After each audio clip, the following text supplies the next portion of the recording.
Ahora sí. Bueno, NoSQL. Bienvenidos a la charla de hoy. NoSQL. Vamos a hablar un ratito sobre esta tecnología de almacenamiento de datos. NoSQL corresponde a una sigla que podríamos decir como Not Only SQL. No es solamente SQL, sino que es más.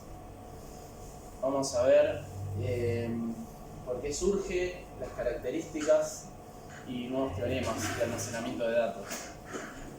Nos vamos a empezar a enfocar o a entender que es un tipo de almacenamiento de datos de forma distribuida, ¿sí?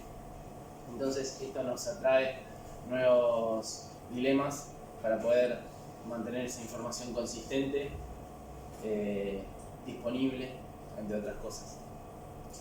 Entonces, empezando un poquito para saber qué es NoSQL, tenemos que es un sistema de almacenamiento de información. No cumple con el esquema tradicional, ¿sí? De identidad-relación. No existen más los DER en esta forma de almacenamiento. No impone una estructura de datos.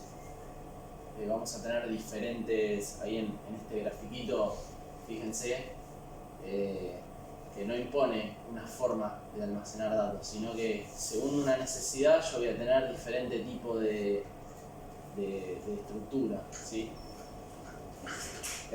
Bueno, se almacenan los datos en diferentes formatos. No existen las tablas como las conocíamos en las estructuras, las bases de datos tradicionales, y principalmente esto está pensado para ser escalable y distribuido. ¿Por qué pasa? ¿Y por qué surge? ¿Y por qué esta necesidad?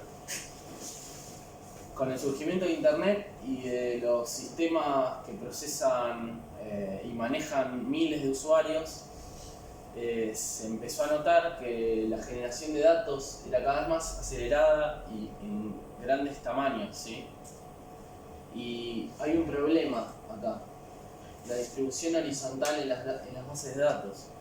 Porque si yo tengo un servidor de base de datos y de repente tengo una necesidad de escalarlo en un sistema tradicional, yo lo que haría es, escalarlo verticalmente. Es decir, agrego un servidor más grande, con más memoria, con más almacenamiento.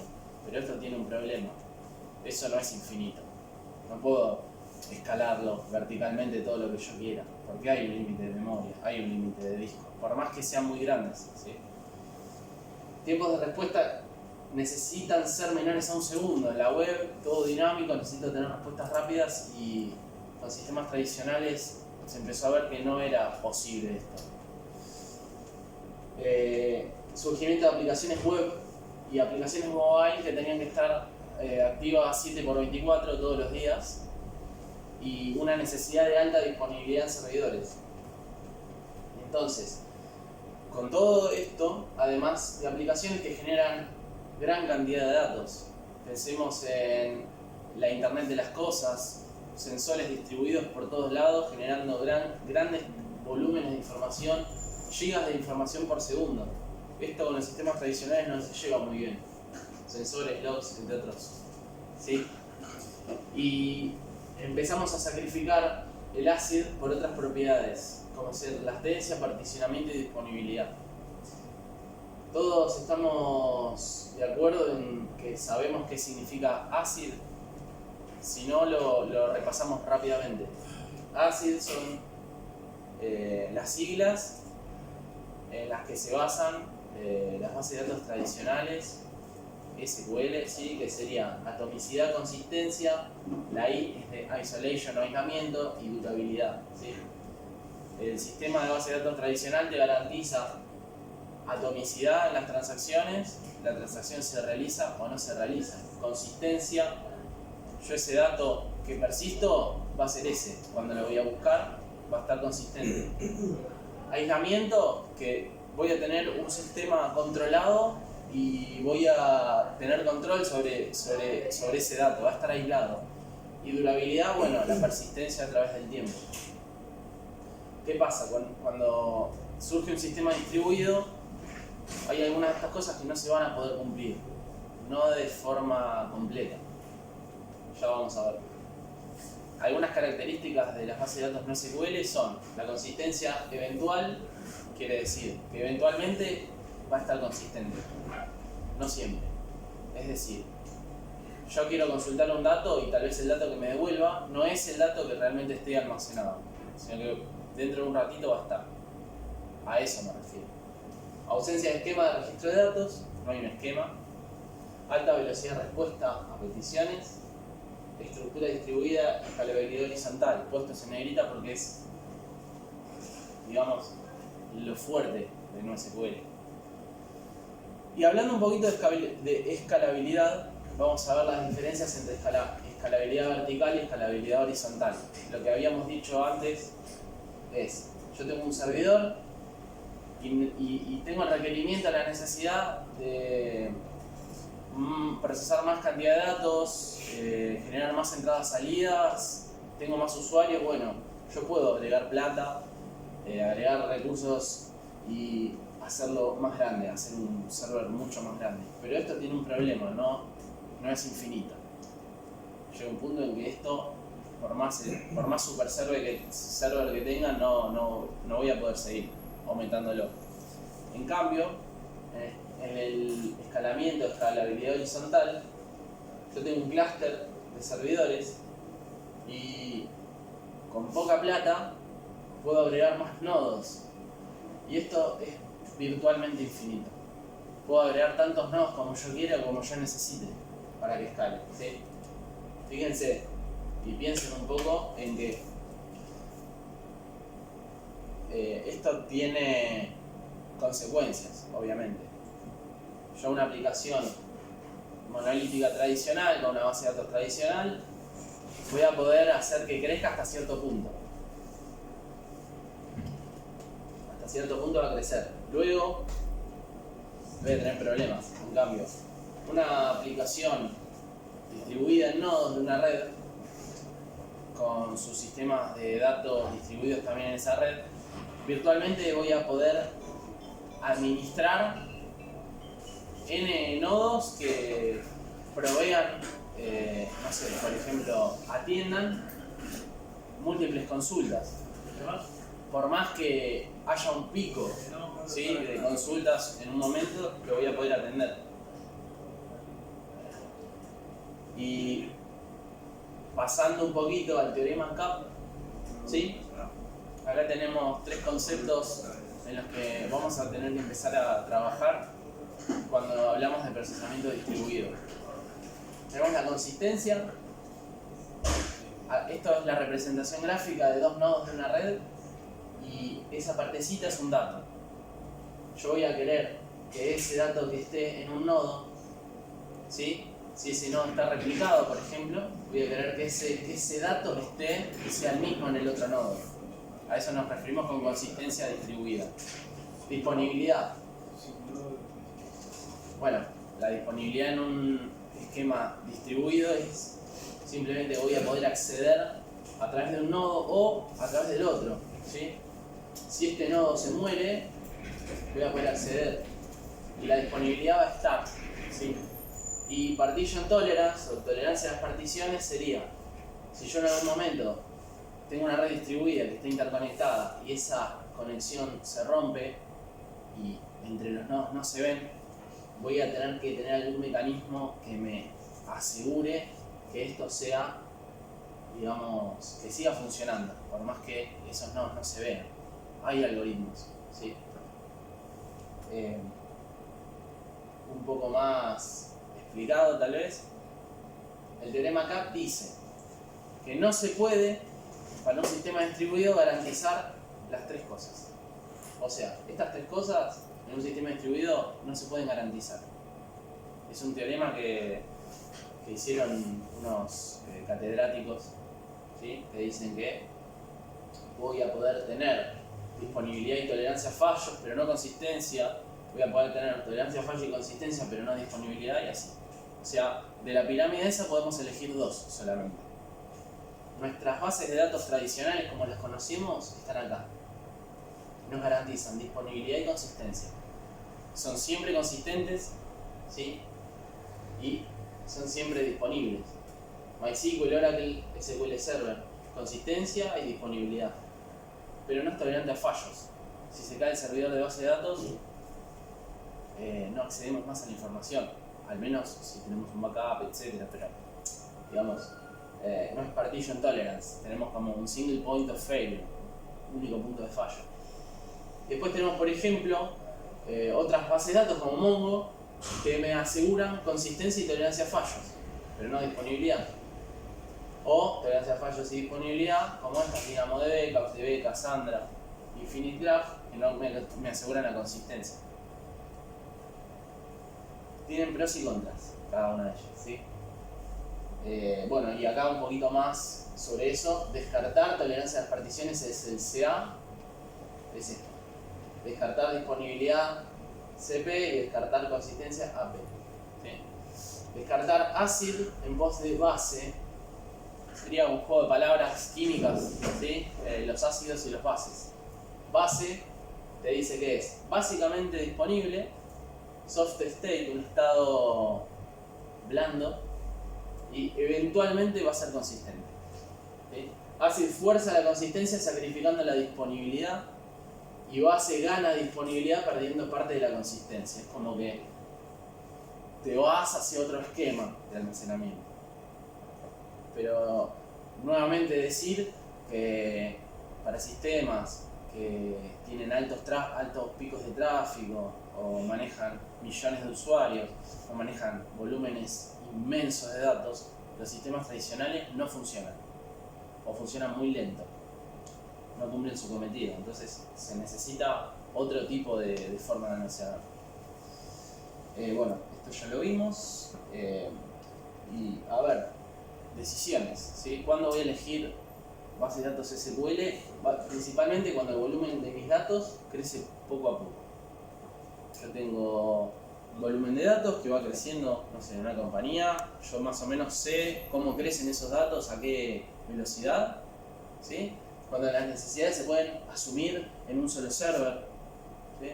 Si yo puedo asumir que mis datos van a estar almacenados en un solo server y eso va a funcionar, y digamos, eso no va a escalar exponencialmente, no habría problemas en usar un sistema tradicional. Y cuando no hay picos de uso del sistema, piensa en un mercado libre, en un hot sale. Mercado libre en un hot sale recibe 20 veces más del tráfico que recibe un día normal. Entonces eso en un sistema tradicional no funciona. En cambio, voy a elegir SQL, voy a preferir SQL cuando los volúmenes de datos crecen muy rápidamente en momentos puntuales. Yo tengo momentos de uso normal y momentos de un pico gigante, y lo voy a tener que atender y lo voy a poder atender. Necesidades de proceso no se pueden asumir en un solo server. Me faltó eso. No se pueden asumir en un solo server. Lo voy a tener que tener distribuido en nodos de una red. Y bueno, hay picos en múltiples ocasiones. Eso me ocasiona consecuencias. Acá algunos datos de la realidad, ¿sí? La página la pueden chequear si quieren, dbengines.com, arma un ranking de tendencias en uso de bases de datos en compañías alrededor del mundo. Como ven, del top 23 de las bases de datos más utilizadas y sus tendencias, 10 de ellas son no relacionales, son no SQL. Fíjense, las primeras 4 son relacionales: Oracle, MySQL, SQL Server y Postgres. Y después ya empezamos a ver intercalados MongoDB, Elasticsearch, Redis, Cassandra, Splunk, Solr, HBase, DynamoDB, Neo4j, Couchbase. Son todas bases de datos no relacionales. Datos actuales y comparativas, ¿sí? Entre 2018 y 2019. Datos a junio de 2019. Y acá un gráfico un poquito más visual de las tendencias en algunas bases de datos no relacionales, cómo van creciendo, y las bases de datos tradicionales, las más, digamos, las más conocidas, Oracle, se mantienen más o menos en uso. Pero fíjense esta tendencia y imagínense cómo será en un futuro. ¿sí? Estamos viendo ahí una tendencia de cambio. Las empresas necesitan almacenar y procesar más cantidad de información de forma más rápida. Entonces, esto lo voy a dar muy rápido porque la verdad que es bastante complejo y no amerita para una primera charla introductoria de NoSQL, pero para que tengan en cuenta y se vayan sabiendo que hay algoritmos para este manejo distribuido de los nodos, ¿sí? Y voy a tener tres grupos de algoritmos. Tenemos algoritmos de consistencia, algoritmos de distribución de datos y algoritmos de coordinación de servidores. Entonces, sin entrar en mucho detalle, estos serían diferentes algoritmos para la consistencia de los datos. Por ejemplo, yo tengo un cliente en rojo que escribe en un nodo, ¿sí? Y a su vez, de forma asíncrona, ese nodo se va a replicar en el resto de los nodos, esa información. Cuando venga un nodo a leer, y va a leer en cualquiera de los nodos de la red, porque ahí está la magia del procesamiento distribuido, que un nodo que quiere leer algo no tiene que ir a un lugar, puede ir a cualquiera de esos nodos. Eso es lo que le da la potencia. Si yo tengo 1.000.000 de clientes, ese 1.000.000 de clientes se puede repartir en 1.000 nodos, ¿sí? Bueno, ese nodo va a poder consultar ese dato, que va a ser replicado. Pero fíjense acá qué pasa. Como esto es asíncrono, tal vez cuando consulte este dato, la información no va a estar actualizada. Por eso hablábamos lo de eventualmente consistente. En algún momento va a ser consistente. Tal vez el dato que yo grabé acá no es el mismo que acá estoy leyendo. Todavía. Hasta que se termine de sincronizar. Y después, en base a esto, se empiezan a crear nuevas formas, ¿sí? Por ejemplo, si yo escribo acá, y este a su vez va a seguir escribiendo en el resto de los nodos, el cliente. Y diferentes, por ejemplo, acá un nodo se cae, acá está el caso de un nodo se cae, entonces, bueno, hay otros mecanismos para recuperación. Siguen los algoritmos, hay unos que escriben al mismo tiempo y en la lectura no solo lee uno de los nodos, sino que lee otros nodos para ver, che, leo esto, me dio 2, che, y a ver este nodo cuánto tiene, y a ver este nodo, y a ver este nodo, a ver si realmente ese es el valor, ¿sí? Como es eventualmente consistente, hay otros algoritmos para garantizar un poco más de consistencia, ¿sí? Y bueno, esto lo hace de forma digest read, es como que lee lo trae, qué sé yo, pero bueno, si encuentra alguna anomalía puede hacer un rollback.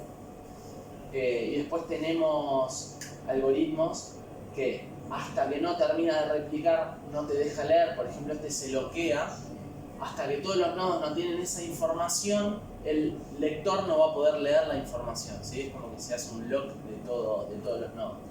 Pero bueno, como van viendo, se agregan complejidades que antes no teníamos al tratarse de un sistema distribuido. Lo mismo pasa cuando yo tengo que rebalancear, porque yo agrego nodos a la red, entonces de alguna forma tengo que hacer un algoritmo que me rebalancee esos nodos. Fíjense, los algoritmos de base de datos NoSQL, muchos se basan en clave valor, como un mapa.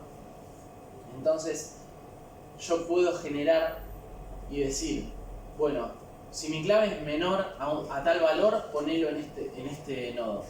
Si mi clave es entre este valor y este otro valor, ponelo acá. Y si está mayor a este valor, ponelo en este otro nodo, ¿sí? Y puedo rebalancear eso y decir, no, che, voy a agregar 2 nodos más a la red. Genero un nuevo algoritmo que me distribuye distinto y puedo hacer nuevos nodos que estén más vacíos y con el algoritmo de ordenamiento de esa forma. Entonces, si yo, cliente, necesito un nodo con tal valor, voy a acceder a alguno de esos nodos. Entonces no estoy sobrecargando a un solo punto, sino que estoy accediendo a un nodo que tiene, por ejemplo, con un hash. Eso, por ejemplo, Cassandra lo usa. Yo tengo que acceder a tal valor, genero el hash. Bueno, de alguna forma sé a qué nodo voy a tener que caer con ese hash. Entonces, parte de la información está acá, parte de la información está acá. esto es un gráfico muy simple, esa información también está replicada en otros nodos. Podría acceder a otro nodo que tiene replicada la información del nodo master. Pero bueno, para que vean que existe también rebalanceo entre los distintos nodos. ¿Cómo se coordinan los servidores? ¿Sí? Porque ¿qué pasa? Un servidor se puede caer.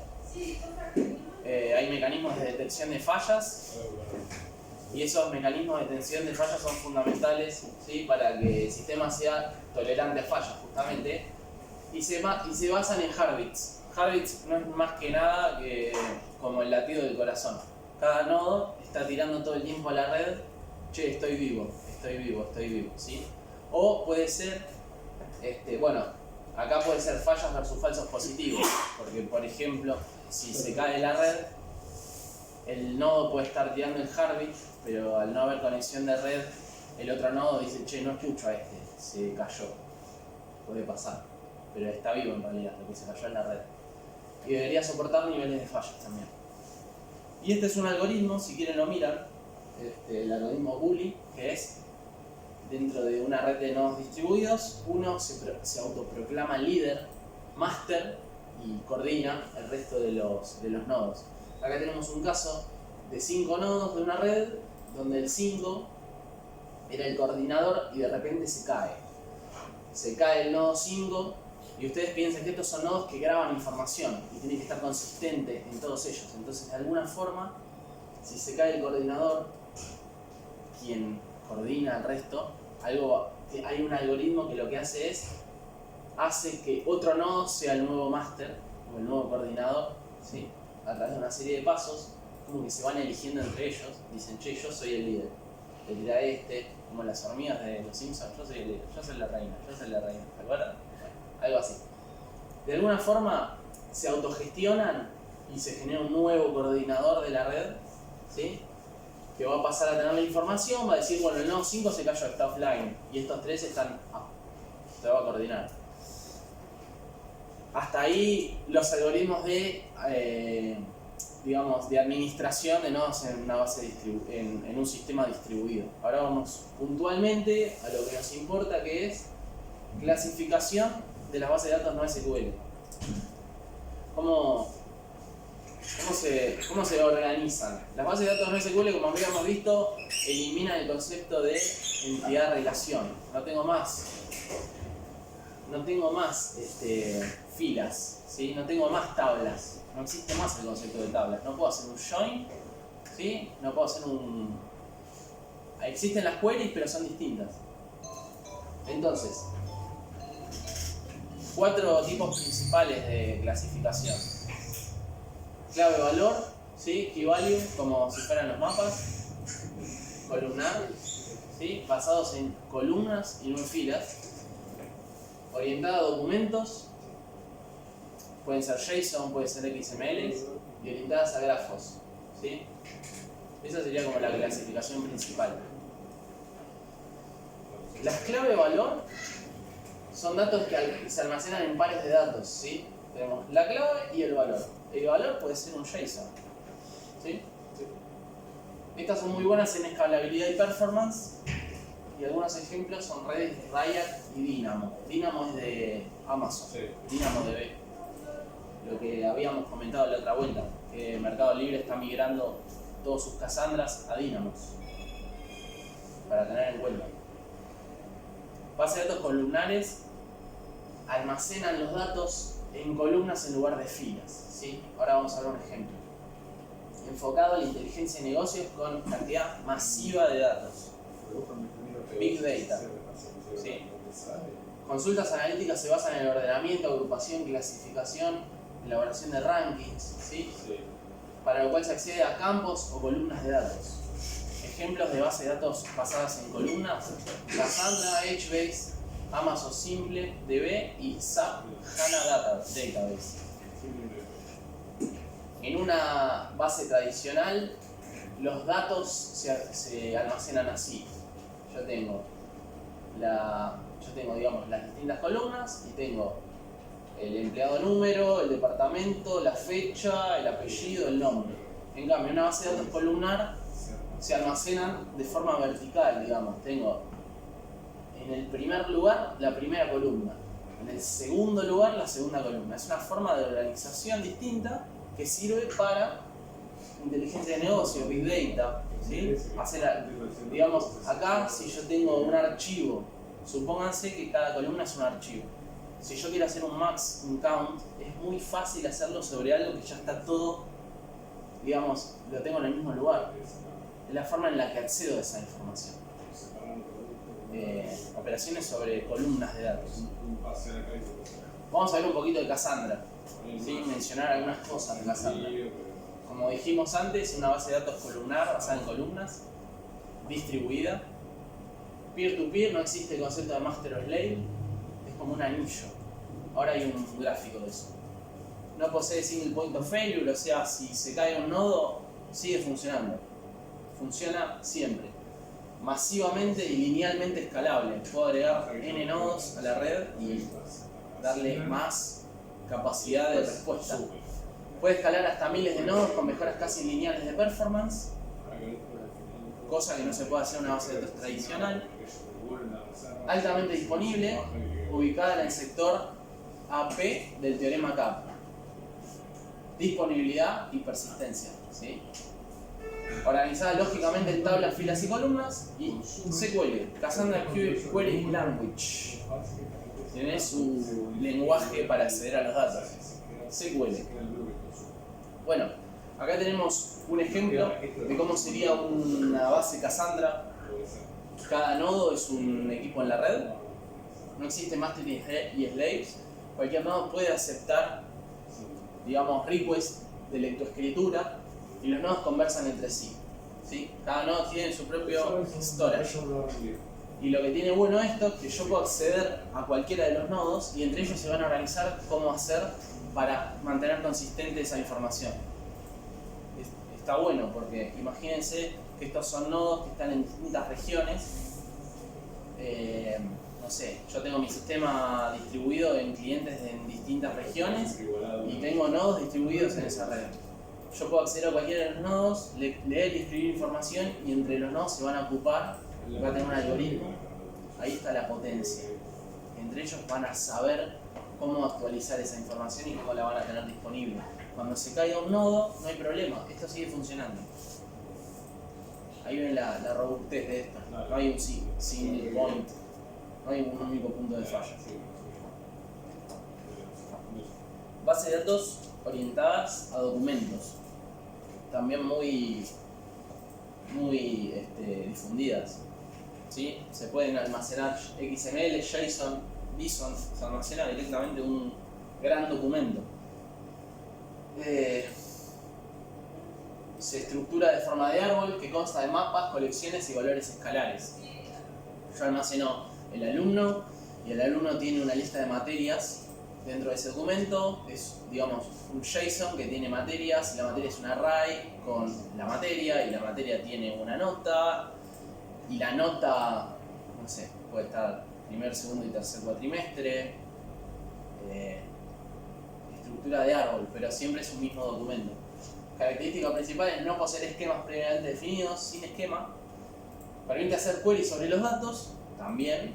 Y tenemos MongoDB, CouchDB, Lotus Notes, Couchbase. Y algo muy bueno es que, por ejemplo, trabajando con Mongo, te olvidas de mapear, te olvidas de los DTOs, te olvidas de hacer queries, de hacer joins. Vos creás tu entidad, le decís a MongoDB, le decís save tal entidad y él se encarga de guardar esa entidad. Le tirás directamente el objeto. Cuando se lo pediste, lo trae. Vos mañana modificaste tu modelo de datos y de repente alumno se empieza a tener los datos del padre del alumno. Perfecto. Vos grabás ese alumno y se graba con el padre. Y eso es transparente. Cuando yo hago cambios en el modelo, es totalmente flexible. No necesito volver a hacer un mapping, absolutamente nada. Simplemente le digo, Mongo, tráeme el alumno. Y el alumno ahora tiene un padre, me lo trae con el padre. Parece ciencia ficción, pero está muy bueno laburar con cosas así. Y acá un pequeño ejemplo de cómo sería una base orientada a documentos. Yo tengo este documento, ¿sí? Que tiene un nombre, una edad, un estatus y un array de grupos, ¿sí? Noticias, deportes. Y yo inserto ese documento en una collection de usuarios.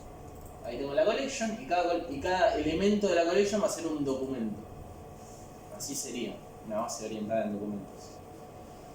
Orientada a grafos, ¿sí? Muy útiles para el modelado de redes sociales, problemas basados en reglas también, por la forma en la que se almacena. Y las bases orientadas a grafos permiten almacenar entidades y relaciones entre esas entidades.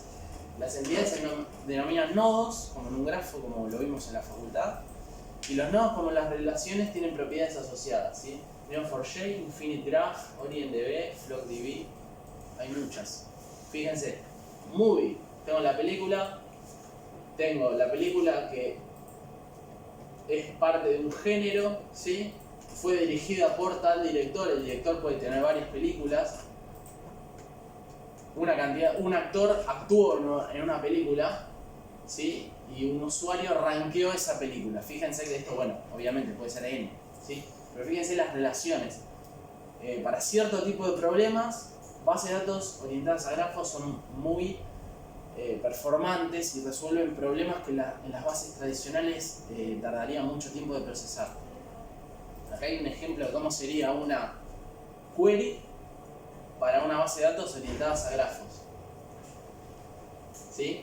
No dista mucho del SQL, simplemente que se organiza de forma distinta. Miren acá, macheo la película rankeada por tal usuario, donde el título contenga matrix, ¿sí? Que me cuente la cantidad de reviews que tuvo, ¿sí? Me lo ordena con un límite. Más o menos es como un SQL. Y por último, nombrar el Full Text Search, ¿sí? Un poco de Elasticsearch. Esto no es una base de datos propiamente dicha, es un motor de búsqueda, pero se orienta en documentos como Mongo, basada en Lucene.